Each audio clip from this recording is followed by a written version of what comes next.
আসসালামু আলাইকুম ওয়া রাহমাতুল্লাহ। সম্মানিত দিনদার পরহেজগার মুত্তাকি ভাই ও বোনেরা, কেমন আছেন সবাই? আশা করি আল্লাহর অশেষ মেহেরবানিতে প্রত্যেকে ভালো আছেন। খুবই গুরুত্বপূর্ণ একটি আমল নিয়ে হাজির হয়েছি। এই আমলটা যদি কোনো স্টুডেন্ট করেন তাহলে পরীক্ষায় অসাধারণ রেজাল্ট লাভ করতে পারবেন। তার পরীক্ষার পড়াগুলো মনে থাকবে, পড়া তার মুখস্থ হবে ইনশাআল্লাহ। সব দিক দিয়ে তার পড়া মনে থাকবে।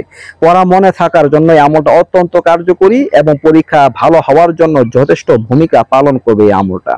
আপনারা এই আমলটা করবেন দৈনিক 5 বার 5 ওয়াক্ত নামাজের পরে। যেভাবে করার কথা বলবো সেই পদ্ধতিতে করবেন, ইনশাআল্লাহ ফলাফল লাভ করতে পারবেন।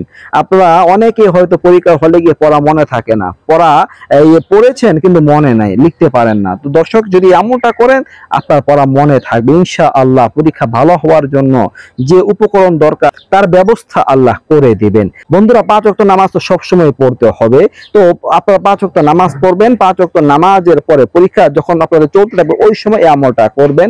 একটা দোয়া রব্বি জিদিনি ইলমা 21 বার পাঠ করবেন। প্রত্যেক নামাজের পর 21 বার করে রব্বি জিদিনি ইলমা, রব্বি জিদিনি ইলমা, রব্বি জিদিনি ইলমা, রব্বি জিদিনি ইলমা 21 বার করে পাঠ করবেন। তো এই আমলটা আপনারা দৈনন্দিন 5 বার করে করতে হবে 5 ওয়াক্ত নামাজের পর। যদি করতে পারেন পড়া মনে থাকবে, পরীক্ষার রেজাল্ট ভালো হবে, পরীক্ষা ভালো দিতে পারবেন ইনশাআল্লাহ। সব দিক দিয়ে কল্যাণ লাভ হবে। তো এই ছিল আমলটি নিয়ে আলোচনা। আশা করি বুঝতে পারছেন। নতুন নতুন আরো ভিডিও সবাই পাশে থাকবেন। এই পর্যন্তই।